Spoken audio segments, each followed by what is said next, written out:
Bonjour à tous. Hantavirus, vous n'entendez plus parler que de cela. Est-ce le nouveau Covid? On va voir que on a l'OMS et Big Pharma qui veulent en profiter probablement pour se refaire la cerise parce qu'ils sont très discrédités, très diminués justement par les révélations sur le Covid. Et puis ce que j'ai découvert sur des vaccins hantavirus est tout bonnement stupéfiant. J'en suis moi-même tombé de ma chaise. Je vais tout vous expliquer dans quelques minutes dans cette vidéo. Restez bien jusqu'au bout parce que je vais monter dans la vidéo progressivement. On va parler de l'actualité, on va parler des révélations, on va parler de leurs plans possibles et de ce que nous allons faire, ce que nous commençons déjà à faire en face pour que ça ne se reproduise pas. Voilà, parce que chacun est conscient quand même qu'il y a des ingrédients qui ressemblent beaucoup à ce qu'on a vécu il y a 6 ans. Et non, stop, stop, stop, stop. Voilà, vérité, justice, liberté, résistance. C'est la doctrine des patriotes, mais nous l'avons prouvé par l'action pendant toutes ces années et en n'arrêtant jamais depuis. Il faut que la France sorte de l'OMS. Vous allez comprendre pourquoi, plus que jamais. C'est dans notre projet, le projet des patriotes, bien évidemment. Il faut une santé qui soit fondée sur la vraie science et sur le libre consentement éclairé. Ce sont des principes fondamentaux, cela. Nous allons voir ça dans cette vidéo très concrètement, très concrètement. Alors, ça évolue chaque heure, chaque minute, donc on actualisera probablement, notamment dans notre direct, ce vendredi 8 mai à 19h. Eh oui, il n'y a pas de pause pour le direct. On se retrouve ensemble en direct sur cette chaîne. Soyez là. Grande vidéo en direct.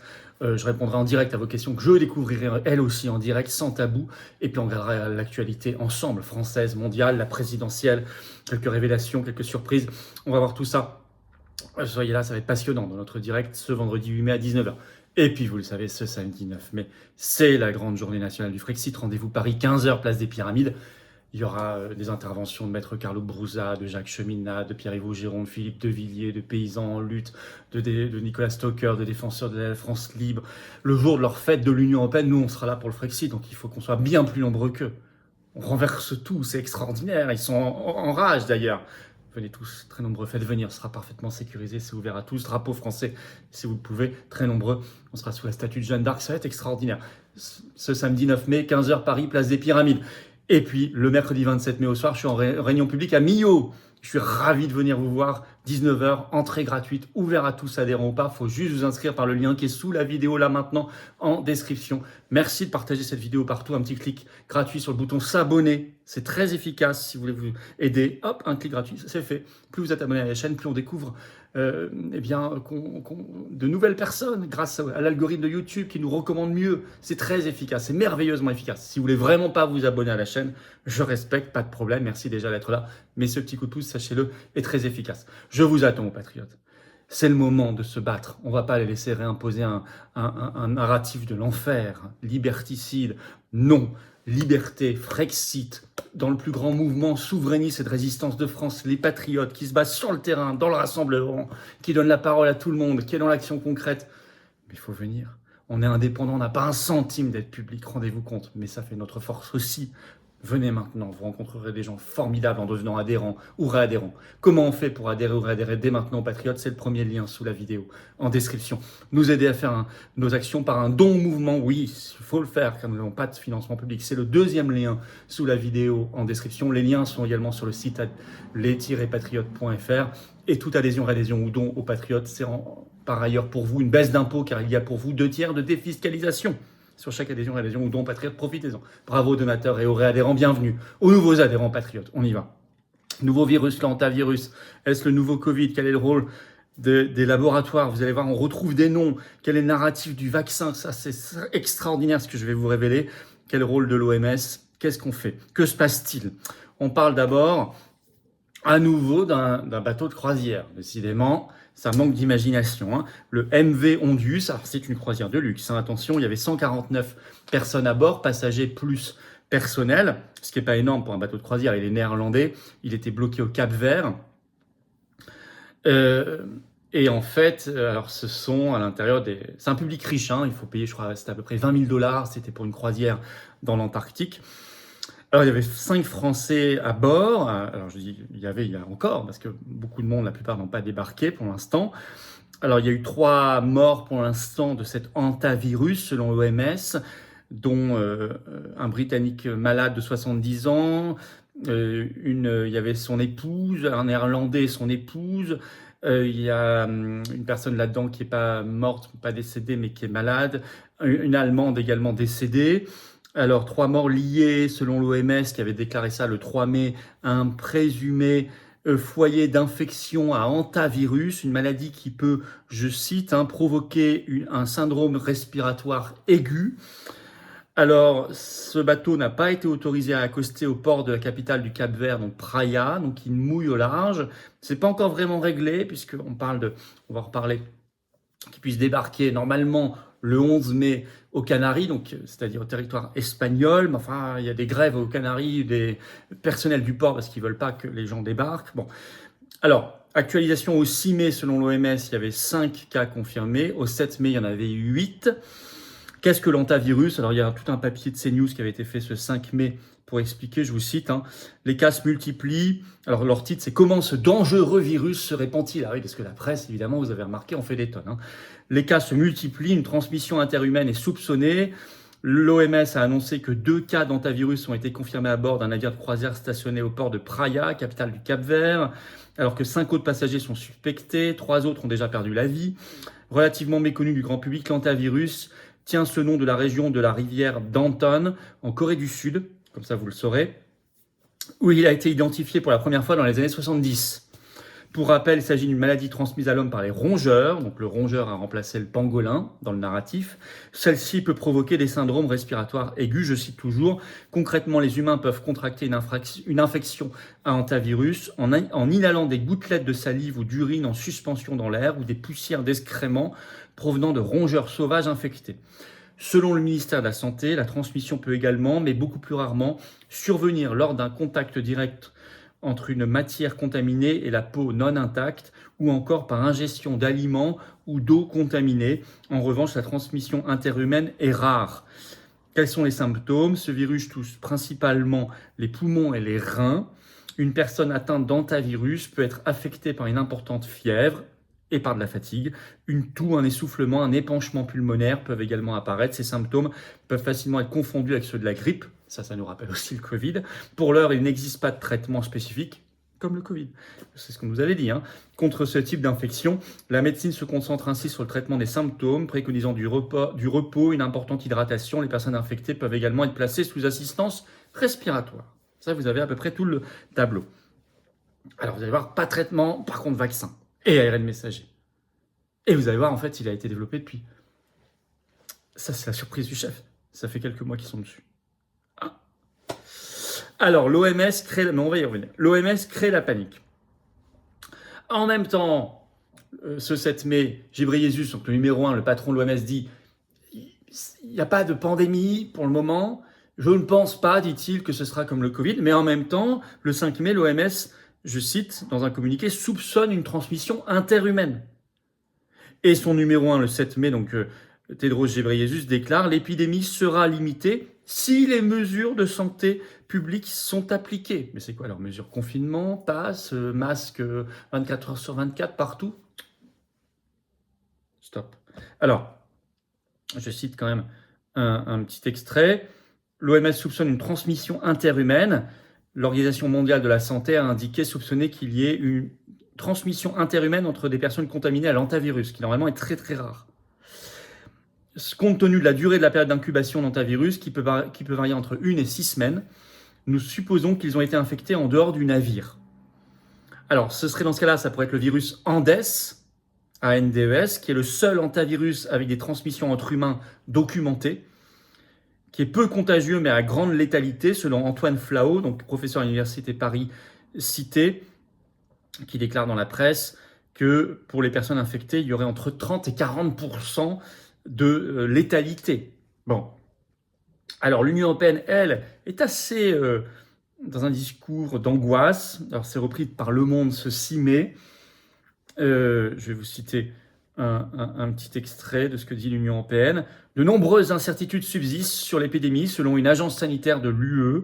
De nombreuses incertitudes subsistent, a estimé mercredi, ce 6 mai, le Centre européen de prévention et de contrôle des maladies, une agence de l'UE qui appelle à la prudence. De nombreuses incertitudes subsistent encore. Il est important à ce stade d'adopter une approche de précaution afin de réduire la probabilité de nouvelles transmissions, a dit la directrice de cette agence, Pamela Randy Wagner, citée dans un communiqué. Alors, il y a, au niveau international, personne ne veut de ce bateau, hein. Là, il y a vraiment une bataille pour savoir où est-ce qu'il débarque. Le gouvernement des Canaries dit il faut qu'il aille en Espagne continentale. Donc c'est un gouvernement régional, hein, parce que les Canaries appartiennent à l'Espagne. Ça, le Figaro racontait ça le 5 mai. Ce 8 mai-là, il y a une grève des travailleurs du port de Tenerife, donc la plus grande île des Canaries, pour protester contre l'arrivée du bateau. Et puis maintenant, on dit, est-ce qu'il n'y a pas eu un vol en avion contaminé par ailleurs? Ça, c'est information donnée par Libération ce 5 mai selon un communiqué de l'OMS. Donc je vais vous le citer. Voilà. L'OMS a annoncé effectuer des démarches pour retrouver les passagers du vol à bord duquel la croisiériste néerlandaise contaminée à l'hantavirus a été évacuée depuis l'île de Sainte-Hélène vers Johannesburg en Afrique du Sud. C'est un peu compliqué parce que ces gens-là sont allés dans beaucoup de pays, hein. L'OMS estime qu'aujourd'hui, il y a 12 pays potentiellement déjà touchés. 12. Où elle est morte à l'hôpital. Cette néerlandaise avait été débarquée à Sainte-Hélène le 24 avril avec des symptômes gastro-intestinaux, pour ensuite embarquer le lendemain pour Johannesburg, indique l'OMS. Des recherches ont été lancées pour retrouver les passagers de ce vol. Alors, ils estiment, dépêche de Associated Press ce 6 mai, que les autorités recherchent 62 personnes qui auraient pu être en contact avec 2 passagers du MV Andus en Afrique du Sud. Alors, notamment, ça y est, ils ont retrouvé une hôtesse de l'air qui est contaminée, qui a été testée positive, qui a quelques symptômes, qui est actuellement hospitalisée maintenant aux Pays-Bas. Donc là, ça commence à circuler un peu partout. On a 5 Français, selon le ministre des Affaires étrangères français Jean-Noël Barrot, 5 Français dans le bateau qui vont être rapatriés. Il y a suspicion d'un Français. Alors, il y avait suspicion d'un Français cas contact et il a été confirmé cas contact. Et on apprend depuis ce 7 mai qu'il présente maintenant les symptômes. Donc, c'est le premier Français contaminé. Alors, par ailleurs, suspicion d'un départ de l'épidémie en Argentine, parce que le 1er avril, c'est de là dont est parti le bateau. Alors, ce serait dans la région d'Ushuaia, en terre de feu. Donc, l'Argentine avait annoncé le 6 mai qu'elle envoyait des experts. Et puis, le 7 mai, elle a dit « ça vient pas de chez nous ». Alors, l'évacuation des passagers de navires commencera le 11 mai à partir des Canaries. Donc, je vous ai parlé d'un cas contact français contaminé. Il y a un autre cas contact évacué pour être hospitalisé en Allemagne. On a appris ça par Le Monde le 6 mai. Donc, je vous parle de la France, de l'Espagne, je vous parle des Pays-Bas. Il y a déjà une personne hospitalisée, une hôtesse de l'air. L'Allemagne. Il y a 2 autres évacués à partir des Canaries par avion le 8 mai. Un avion avec un patient notamment a atterri à Amsterdam le 6 mai. Donc ça part un peu dans tous les sens. Et par ailleurs, 14 passagers espagnols vont être hospitalisés à Madrid, cette fois en Espagne continentale, et mis en quarantaine selon Le Monde du 6 mai. Voilà, pour suivre, hein, c'est pas si évident que ça. Alors plus que cela, cerise sur le gâteau, on a appris le 7 mai qu'il y avait un premier cas diagnostiqué en Israël. Une personne qui avait été en lien avec des passagers. Alors ce qui est un petit peu étonnant, c'est que normalement, la version du virus Andes, donc qui est le seul où il y a des contaminations interhumaines qui est documentée à l'intérieur des hantavirus, normalement, c'est très rare. Or là, assez facilement, on a l'impression qu'il y a des cas contacts qui ont été contaminés. Donc, est-ce que c'est vraiment la même souche? C'est la question que se posent les experts. Car normalement, il ne devrait pas y avoir autant de cas contacts contaminés, puisque la contamination interhumaine, encore une fois, normalement, est très peu probable. Elle peut exister, mais très rare. Uniquement dans le cas du virus Andes. Les autres, il n'y a même pas de contamination interhumaine. Or là, on trouve qu'il y en a déjà beaucoup. Alors par ailleurs, ça, sur le vaccin. Alors d'abord, on apprend par un article de la BBC ce 7 mai, je cite le titre, « Des scientifiques travaillent à la création d'un vaccin contre le hantavirus chez l'homme ». Ça y est. Mais en fait, ils ne travaillent pas que depuis là, le mois de mai. Ils travaillent dessus depuis les années 2023-2024. Alors, je vais vous citer les recherches là-dessus. Accrochez-vous bien. Alors, voici les principaux acteurs actifs en ce moment sur la recherche préclinique ou les essais cliniques précoces.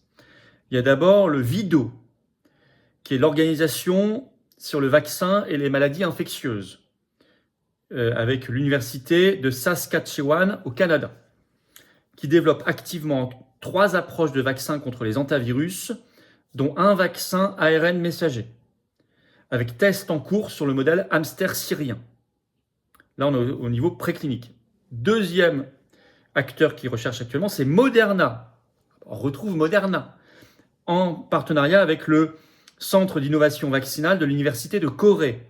Partenariat lancé en roulement de tambour par un communiqué juillet 2024 pour un vaccin ARN messager contre les hantavirus chez l'homme. Il y a 1 an et demi. L'Université de Corée a fourni les séquences antigéniques. Moderna a produit les candidats ARN messagers. Étude préclinique d'expression antigénique réalisée. Objectif d'une protection large contre plusieurs souches, toujours au stade préclinique. Ça, vous avez les informations par un communiqué qui est en lien, en site, toujours en ligne sur le site de l'Université de Corée qui travaille avec Moderna. Et troisième branche, c'est l'Université du Texas à Austin, le laboratoire Jason McClellan, qui travaille sur la glycoprotéine du virus Andes, avec des travaux qui ont été publiés en mars 2026, 2 mois avant cette affaire.